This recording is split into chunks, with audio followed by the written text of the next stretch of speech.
Todoroki was a cold-hearted badass in this week's episode of My Hero Academia, which features the beginning of the Grand UA Sports Festival, a massive tournament featuring all of the students from UA school so that they can show off their powers, their unique abilities, and their strong characters. This was a great episode right here, and I can already tell that I'm really going to love this one. I myself am a really big fan of a tournament arc. That's why I'm such a huge fan of shows like Dragon Ball, Yu Yu Hakusho, and Naruto. If it were up to me, I would ensure that every single battle anime and manga series featured at least one tournament arc. They're just that damned exciting. And this episode was really great because not only did we get a lot of great training sequences from our favorite heroes, we were introduced to a lot of new ones, and we even got to see the very beginning of the UA Sports Festival, which opens up with a massive obstacle race, which is going to be crowded with tons of students, giant destructive robots, oh, and of course, the icy powers of Shouto Todoroki, who is definitely a character to look out for. He was definitely, I think, the coolest part of this episode, pun intended, I guess. But what I really love about this one right here is just getting to see how big this school actually is, and the fact that they acknowledge that there's another class outside of Class 1A, despite the fact that Katsuki Bakugo considers every other student at UA school basically just a bunch of extras, which I do think is really funny. His personality hasn't gotten any better either, where throughout most of this episode, he's making enemies out of all of the following students, some of which are going to be important. Which ones? The ones that have distinctive character designs. We haven't really seen much of them in action yet, but you do get to see a lot of shots of them in the intro and the preview for next week's episode, and I will say, they look pretty damned exciting. One of them appears to be this girl who makes use of crazy technology. There's this dude who can transform his body into metal, and then there's this weird, just completely uninterested, bags under his eyes, freaky looking dude with wavy blue hair that makes him look like frickin' Albert Einstein. This is the first guy who walks up on Katsuki Bakugo, and, you know, he's not impressed, of course. And he's from a class that I believe is 1C, so he's a couple of classes down, but he's going to be important because, one, he's in the intro, and yes, again, he does have a distinctive character design. But after this, we just get pumped up, and we get to see all of our favorite heroes going through this great training montage, and we get to see them all, which is great because it allows the viewer to get attached to them and sort of choose their favorite hero. Honestly, I kind of like all of them for completely different reasons. I also love the fact that some of them are taking their training seriously, like, say, Tenya or even Ochako and Mina, but then you got characters like Minoru, who's just hanging out in his room, already practicing his victory speech, what they think is really funny, and of course is perfect for his character. And Minoru really, like, surprised me in this episode as well, but we'll get to that scene in a second. But this whole training montage is really fantastic. I like it because we get to spend some more time with some of the other characters, and I love that some of them are actually training together. Like I said, there's a great scene with Ochako and Mina, where Ochako's using her abilities to raise these rocks up into the air, and Mina is jumping up and using her acid abilities to cut through them.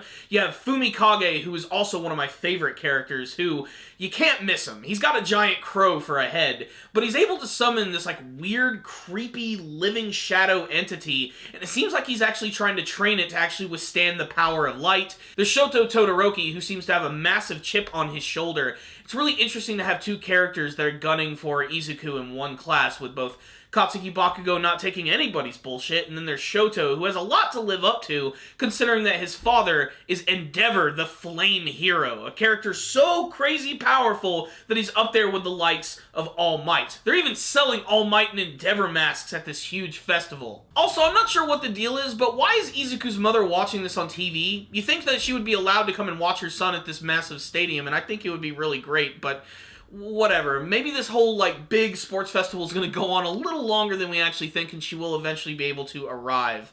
But again, the big thing about this big sports festival is that Izuku is going to have to prove himself to the world, and he has this mission from All Might where basically he's going to announce and show off his powers here and let everybody know, hey, I'm here, I'm ready to kick ass, I'm ready to become a hero, and I have the power of all for one.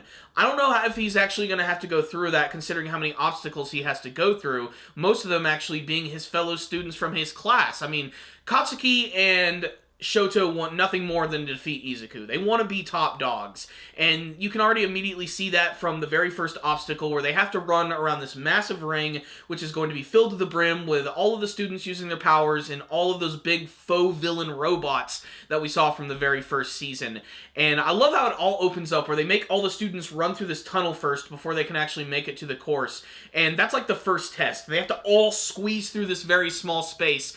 And Shouto just freezes everyone. And then you have characters like Momo and Katsuki who manage to escape, even Minoru of all people. And he freezes the ground, so everybody has a really tough time of actually walking across. Some of them having a lot harder times than others, like Ochako and Izuku, and that one student who's being carried by his other cronies. I thought that was really funny. He doesn't even want to touch the ice. And then the scene that surprised me the most, with Minoru using his weird sticky balls abilities, throwing them on the ground and bouncing off of them, actually getting really close to Shouto. That was a fantastic scene, until a giant robot came in and freaking cleaned his damn clock. And that's when Shouto showed off his pure badassery by taking them out with one swing of his arm in a super well animated and awesome scene where he destroyed the robots by basically making them become top heavy with ice. They fell over, creating a massive explosion, which gave him the edge he needed to start getting ahead of the pack. It's a fantastic sequence, and you can tell that things are just going to get even crazier from here with all of the unique powers that we're going to be clashing with one another. I have a feeling that one of these obstacles is basically just going to be a straight fighting tournament. Like, they are just going to have to go one-on-one and have some battles. This is a battle anime after all, so I have a feeling that it is going to get to that. What I will say is, this was a great beginning to a super exciting arc. So, what's the rundown on this week's episode of My Hero Academia? I am so excited to see what they're going to do for the rest of this one. I also still love that they're keeping the Star Wars references going, mostly with the names of places, and this one is kind of a callback to an area we saw before, but that's Dagobah Park. It's very obvious the creator of the series is a fan of Star Wars, and frankly, I can't blame him. Star Wars is friggin' awesome! That being said, this was a really exciting episode. I love seeing new characters, and I especially love getting to spend more time with these other characters who still have a lot of room for development. It's still hard just to remember half of their names, to be perfectly honest, not to mention remembering what their powers are. That's why I really appreciated that montage sequence in this week's episode, getting to show us what they were all capable of and what their special quirk actually is. And I love the fact that they're all sort of working together, but they're all still sort of working against each other. It's basically just King of the Hill style. Who's going to be number one? There's also a lot of room for humor in this episode as well, which, you know, I think the series does really well. It's a great mixture of action and humor, where Katsuki Bakugo is sort of the representative of Class 1A, and he goes up to make this big speech, and he basically just puts a middle finger up to everyone saying, I'm gonna beat all of y'all. Fuck off. I'm the best. I also really love that Izuku is standing his ground. When Shouto calls him out in the locker room, he manages to stand tall and say, I'm not going to be beaten by you, I'm not going to be beaten by everything, I'm going to give it my all as well, so you better freaking watch your ass. I'm interested to see what he's going to do in this obstacle tournament with the one-for-all abilities. I mean, we know that he can power up his punches. Is there the potential for him to actually use that ability to make himself move faster, incorporate it into his legs so that he can run really fast, maybe jump really high, maybe do something a little crazy that we haven't seen before? He needs to do something. He has to let everyone know that he's not here to screw around. And I can't wait to see how the other characters are going to do. I have a feeling characters like Tenya are going to be just fine, considering his abilities are basically just a haul ass, period. So I'm surprised he's not actually running ahead even of Shouto at this point. But Shoto's just like Iceman. He can just sort of glide across the ice and do everything at his very own leisure. I'm interested to see if he's actually going to be forced to bring out any fire powers, though, because that is one of the unique things about him. He's half ice, half fire. I'm guessing he inherited a lot of that from his father, but he tends not to want to use those abilities considering how destructive they can be and all the crazy burns on his face and everything. But he was so cool in this episode when he just took out those robots in one swing, and boom, he had the cool hero pose. It was just so damn satisfying. I loved it. And I'm loving the new characters as well. I can't wait to see more of them and see what they're capable of. And this episode also proved to me that you can't really judge these characters just by their outside appearance and what their powers are, because Minoru surprised me. It showed that he can use his abilities to actually get past that ice, and that leads me to believe that we're going to see a lot of creative scenes in the future, which I really hope for. Guys, this was a great episode right here. It's the beginning of arguably the most exciting arc from the series thus yet, and you should definitely check it out. If you're new to My Hero Academia, I highly recommend it. It definitely gives me vibes of Naruto and One Punch Man. In fact, I'd say it's sort of like a marriage of those two series, with the superhero elements and, of course, the students and the underdog story with Izuku Midoriya, and it's also building a really fantastic world with some great unique characters. I mean, just the announcers are great. Freaking the Might Guy is back. The classic heroes like Mount Lady and then the Wood Ninja return in this episode.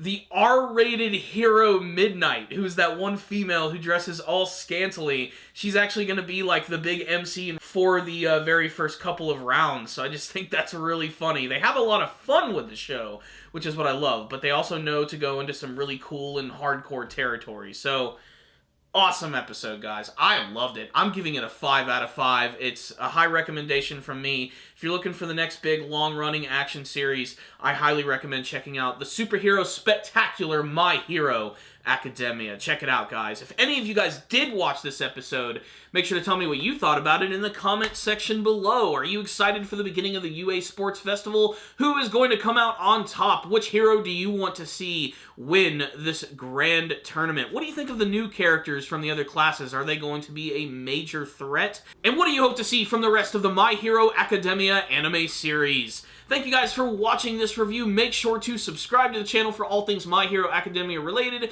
as well as other anime reviews. Make sure to leave me a comment. I'd love to talk with you guys about this week's episode. I'm always up for a good conversation. And of course, if you liked this video, please give it a thumbs up. If you didn't like it, give it a thumbs down. I'll see you guys next time. And as always, stay dandy, baby.